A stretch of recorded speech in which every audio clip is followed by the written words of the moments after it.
and we are back at Build Live 2018, powered by Channel 9. I'm Christina Warren, and it is the end of the third day, but we have a lot still of content to cover. We've still got some sessions streaming.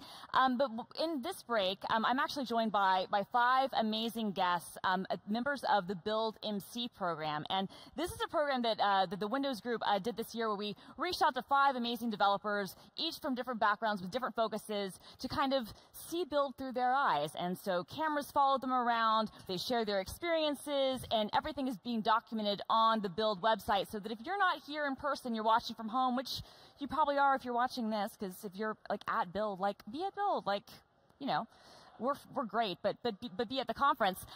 You can experience what it was like to be a developer at the conference through these wonderful folks' eyes. So we're going to go around the table, and I'm going to have everybody introduce themselves. So we're going to start with you, Jenny. Okay, hi, I'm Jenny Cahey. And what developer focus area are you?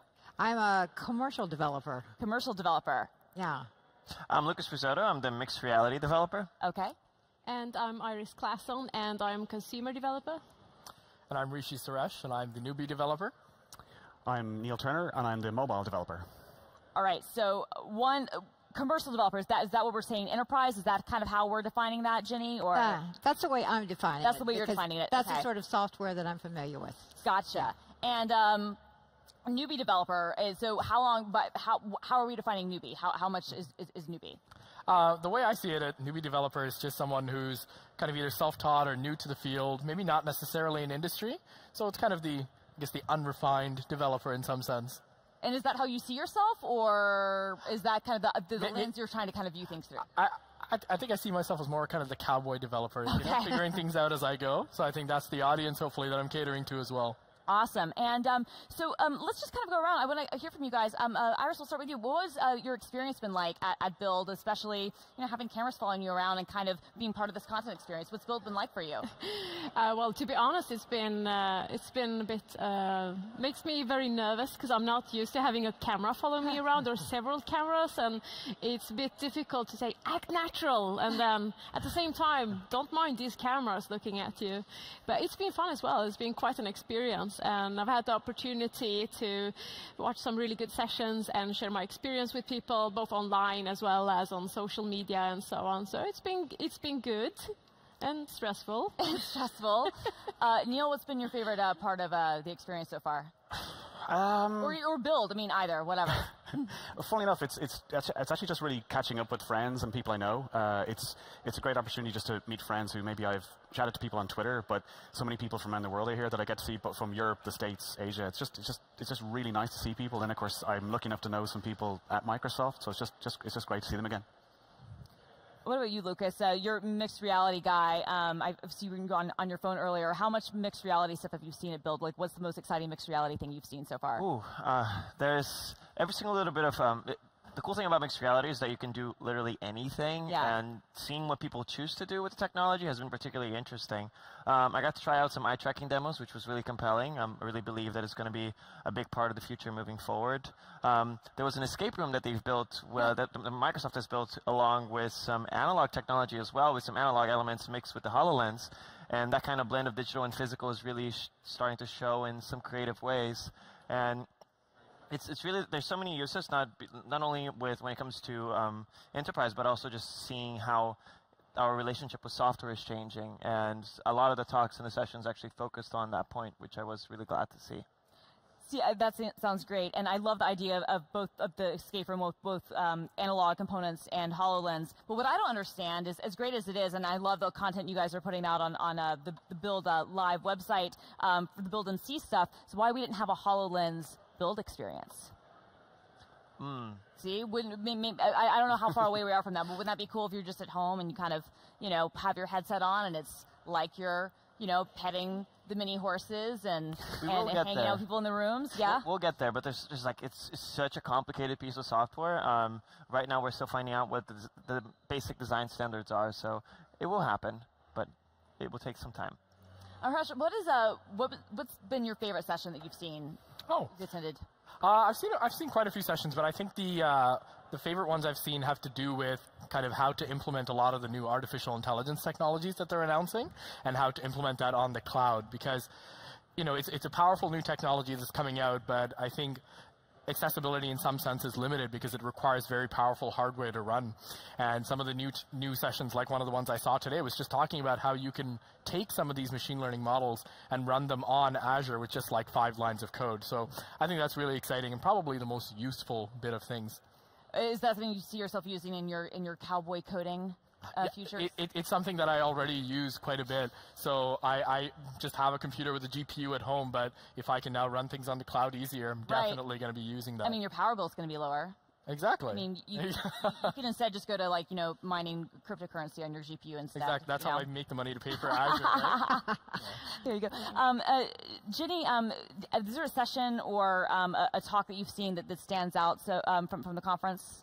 Well, it probably wouldn't be fair to my friends who are PMs in the program to think about only one. But yeah, we'll give us several. We've got time. Well, I would say that the common theme with my favorite sessions were devoted around how I'm going to take old code that I already have and move it forward.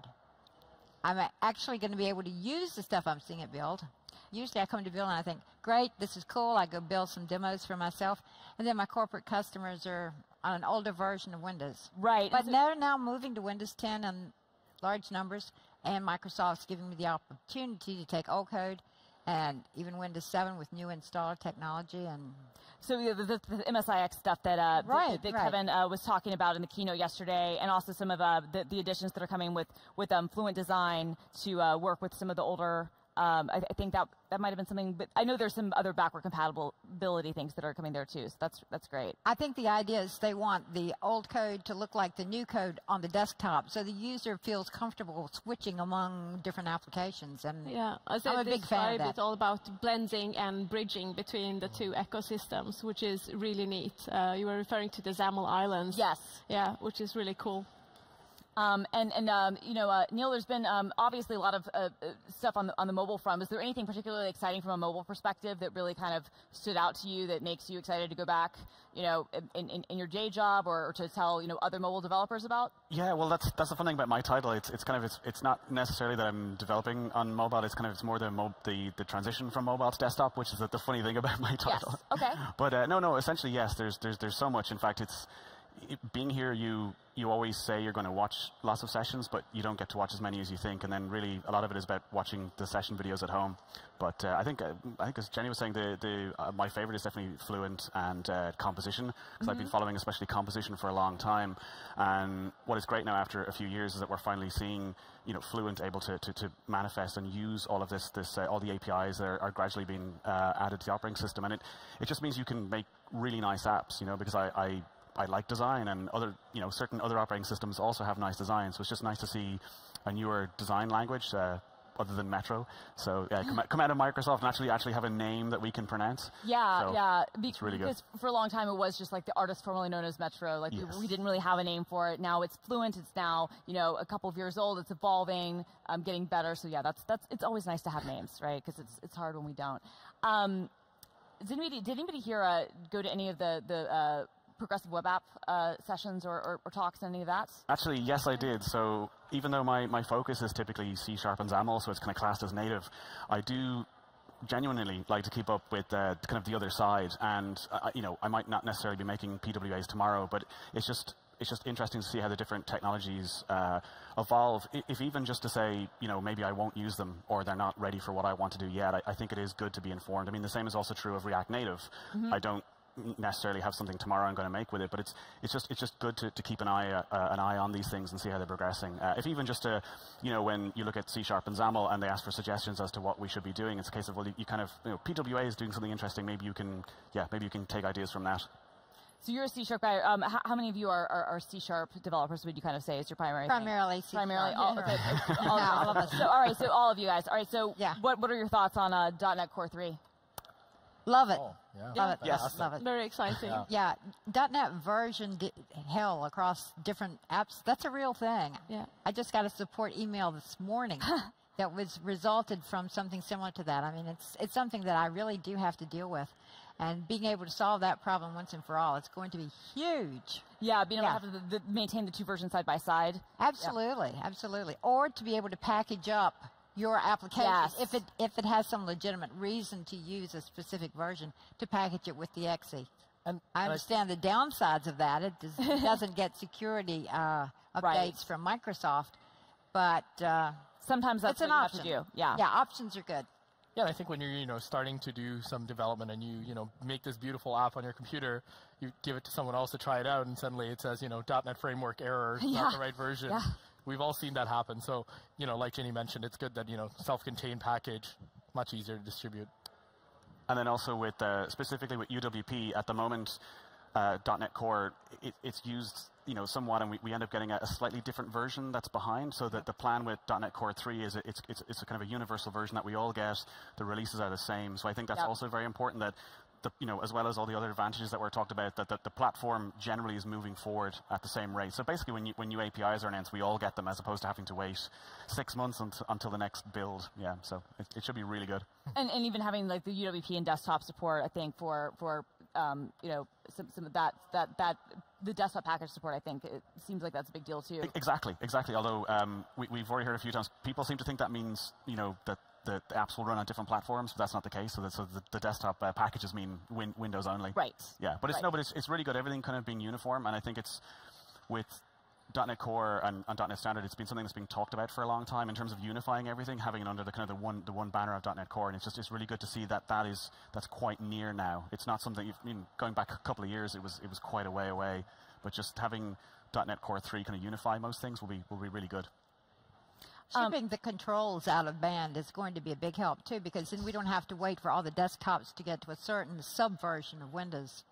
It's really going to help move the applications forward to look more modern, and I think it's going to become a virtuous cycle as users are able to tactily and visually see the advantages of moving to a modern operating system. They already have modern hardware. Right. My customers are buying Surfaces like crazy. They just love the hardware.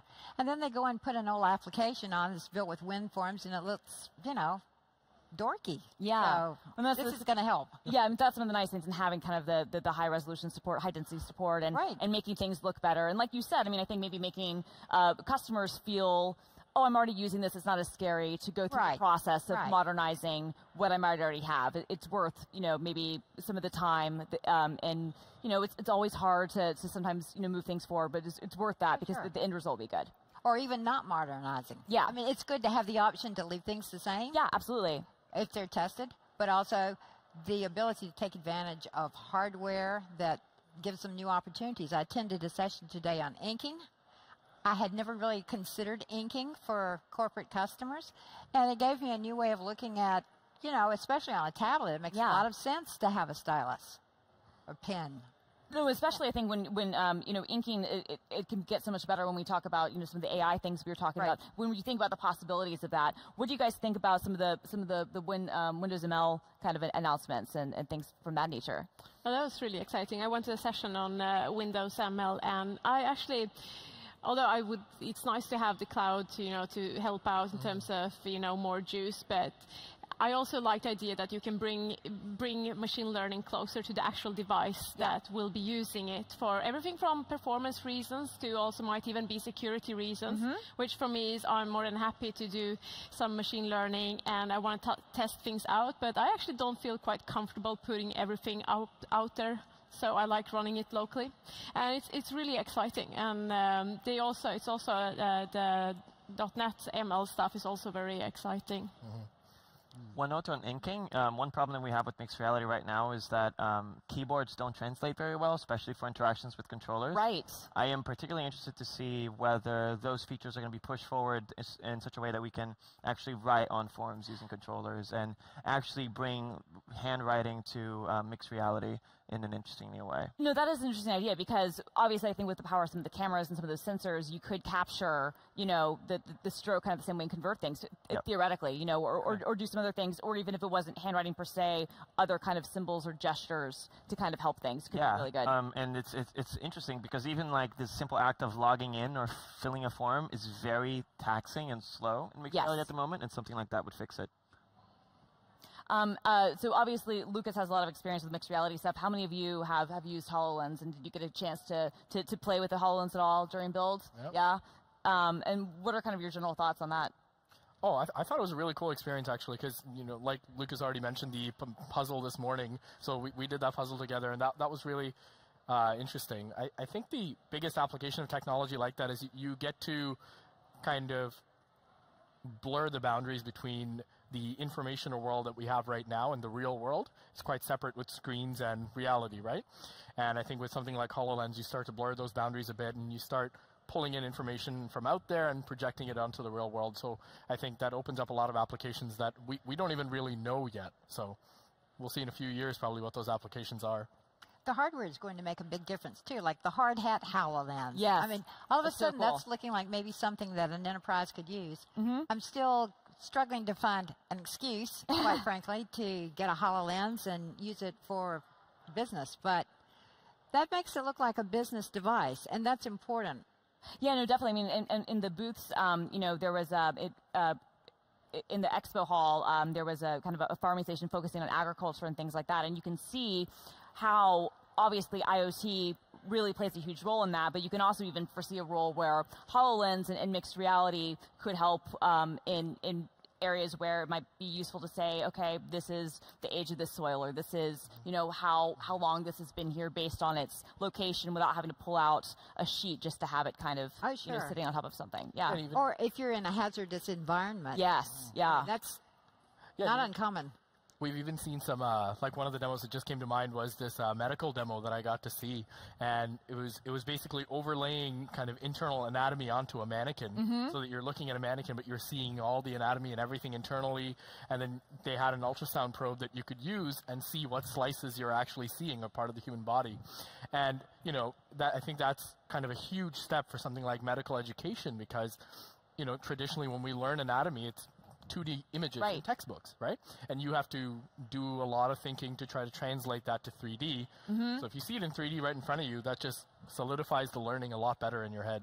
You see not only in 3D, or you're having to like rely on cadavers, and this is obviously a different kind of scenario where it can layer other things on top of it and then show you that context. So it's not just you see it, but you can kind of understand it can exactly. Even be animated, right? Exactly. And I think that's the real part, is that, you know, you see the heart as something that's static in pictures, but it's beating. So I take it that most of you have been at Build before. Is this anyone's first Build conference? Your first Build conference. So that's why you're the newbie and the cowboy. I want to ask, okay, so you excluded, we'll come back to you in a second. For the rest of you, how different is it being here as a Build MC versus kind of being here as a regular attendee? Like, what do you feel like a sense of, is there pressure to try to, you know, project the best kind of you know, experience and kind of show things off the right way? Has it been more fun? Like what's the difference being here as a non-MC developer and here as an MC? There's an interesting sense of responsibility. That was the word I was looking for. Yeah. Thank you. Yeah, we need to literally handpick the information that we feel like it's worthwhile for everyone to know, and actually molds the conversation, especially in the case of mixed reality. Like, there's so much happening. We have to find, you know, what are the key important points? What are the things that we really want the industry to learn? So we kind of need to make calls for the entire industry. And as just like a single person, it's actually a big deal. So for you, this is your first Build, and then you're here in this role. Has there been anything about this experience that has surprised you that maybe you were not expecting coming into it? I think it's just the experience itself, actually. Like when you, because I've seen Build events online before, right? Yeah. Like I've seen keynotes, I've seen videos, and it's interesting. You're learning things from when you're watching the video online, but I think it's just the atmosphere and the people and the connections you can make by being here in person. I think that's pretty unparalleled compared to the online experience. So hopefully through the videos and, you know, kind of the first-person views that we were able to give online, other people get a sense of that experience too. Yeah, no, I think that's one of the best parts about this program, is that it does kind of give people a lens of what it's like. Because you're exactly right, and Neil was mentioning that earlier too. It's great to kind of meet up with people that you see from all over the world that you might only see when you come to a conference. I mean, I know I have like my conference buddies that I see, you know, maybe once every other year, maybe every year, you know, but I always know I'm going to see this person, you know, at WWDC, or this person at Build, or this person, you know, at another place. And I think it's great to be able to kind of capture that we've been capturing that experience, that you guys have been capturing that experience and sharing it with everyone else. Yeah. And also as well, I think a small point is that When you have discussions with, especially some of the people on the exhibition floor, some of the Microsoft employees about different parts of Windows, they can sometimes be kind of more frank about things, or you can ask the background to things. Yeah. Because, you know, there are things that you can't say publicly. Absolutely. But if you have a kind of a private conversation about things, and that helps, you know, because depending on what you're working on, or again, where you think things are going based on the public messaging, and you can kind of ask, and it's just very helpful in lots of ways to be here and to be able to talk to people directly. Yeah, Iris, you were going to say something. Yeah, I was going to say, I think although we did capture some of the social interaction, I think one part that's very difficult to get out there to people watching online is all the more, not private conversations, Sure. but all the conversations you have with people that you see maybe for the first time and you've talked online for ages, or people, Microsoft team members working on products that you really like and so on. I don't think we got all of those conversations, and that's for me what's most valuable with the conference, and why I go to any conference, and in particularly this one, because I get to meet a lot of friends that have become close friends with time, and that's always very difficult to get across. Yeah. It's a very important part of the conference. Definitely. I mean, there's only so much we can translate virtually. Yeah. There is something about the shared experience. And like you were saying, you know, when you can have kind of a candid conversation with someone and maybe get more insight about why something is working a certain way, that's really valuable. But I think if you can even capture and just that we're showing that those things exist, maybe that gives people more of an incentive to say, maybe next year I'll be able to go, or if not, build another conference that's maybe closer to my area or something, so I can experience that. What would you guys kind of recommend for people who are attending a conference like Build for the first time? Like, Jenny, what advice would you give someone before they attend? Like, let's fast forward. We're going to be in, we assume, May of 2019. I have no idea, and we're preparing for the next Build. What advice would you give to someone who hasn't been before, but is preparing to attend? Well, I think the first thing is to look at the session catalog and see what looks like interesting topics, and then try to juggle the schedule so you can see as many as possible. But be flexible once you get here, because you may find that the best conversations happen face-to-face on the expo floor rather than in a session. So you can watch the sessions later online if you need to, and focus instead, once you get here, on those personal contacts. Get the names of the people who not only can be friends, but can also be useful resources for technical information when you have problems and issues. And I would also recommend anybody who's coming as a first-time attendee to look at opportunities to contribute to open source, because that's a great way to take the Build experience home with you afterwards. Once you take that same community, you've got, you know, some of those faces, you can recognize them on GitHub and remember you met them at Build. That's great, and that's always a great reminder for open source. I think is an amazing thing that any developer can contribute to, meet so many people, and just makes everything better. So, does anybody else have any kind of advice you would give a first-time attendee? Yeah, well, I mean, I'd mirror what was said, but also because I think we all plan to go to lots of sessions, and you end up other things happen. And it's also not to feel bad that you maybe miss a session, because thankfully everything is videoed. But it's, again, just because personal experiences with people and conversations can be more valuable. And yeah, it's... Sorry. I posted a post on Twitter about being an introvert and going to a very large conference, because you can be a social introvert. Yes, that is a very real thing. And I think, because there are a lot of introverts in our industry, I think one thing I would recommend if you're going to large conference is to pace yourself and don't feel pressured into attending every party, and that it's completely okay to withdraw to the hotel room and just relax a little bit or try something out, and find somebody that you can buddy up with so you don't feel alone if you sort of feel like you need to have somebody like as a comforting, like some conversationalist to have around. Yeah, and well, the one thing I was going to say is, try out workshops, right? Because there are a lot of sessions, a lot of kind of lecture style sessions, and I think those have their place and are useful. But I think there is no real substitute from just like going to a workshop, trying to implement something yourself, running into errors invariably, and then having the people who made the technologies tell you how it's supposed to be used, right? So I think that's even on the show floor today. Like, I went up to people who made serverless, and I was like, serverless isn't working for me. Can you look at this? And they did, and we actually fixed it. It was incredible, right? So, I mean, get hands-on with technology. I think that's the best part about being here. Just one little key piece of advice when it comes to the sessions. talk to the speaker afterwards. There's so many examples where just the speaker is just like hanging around and no one talks to them. And it's really an opportunity for you to not only ask them questions, but understand how their brain works and develop a friendship. Hopefully you walk out of here with people that you can collaborate with and continue to connect with. And also map out the Expo floor on the first day. Understand what are all the things that interest you, because there's so much cool stuff happening at once. They won't be able to see everything. So having like a high level reconnaissance run where you can just like have awareness of everything that's happening and you can handpick the things you want to try, guarantees that you'll be actually trying what you want to try. Yeah. Well, we are coming to the end of our session. I know coming to the end of a busy week for you guys. When is everyone heading home? Assuming you don't live in the areas. 9 a.m. 9 a.m. Tomorrow morning, back to Sweden. Back to Sweden tomorrow morning. Tomorrow evening. Tomorrow evening. Friday. I've done this enough times to know to stay an extra day. Jenny's smart. What about you? Tomorrow afternoon. Tomorrow afternoon. Yeah. Good luck traveling, you guys. You know, you've done great work, and thanks for sharing all of your experiences online with the community. And you can, of course, check out the Build MC's experiences at the Build website, on the Build Live website. And I really appreciate you all being here and taking the time to talk with me and to share your experiences with the community and for being a part of our community, frankly. Thank you for being part of the Microsoft family and being here. We really appreciate it. One last thing, because I've got like 15 seconds and I'm live, so I've got to do a cutout. There's a hashtag BuildMCs. So use hashtag BuildMCs, follow that on Twitter, Facebook, Instagram, whatever, to see more of this content. Yes, thank you. I got you, girl. We are now off to the next one.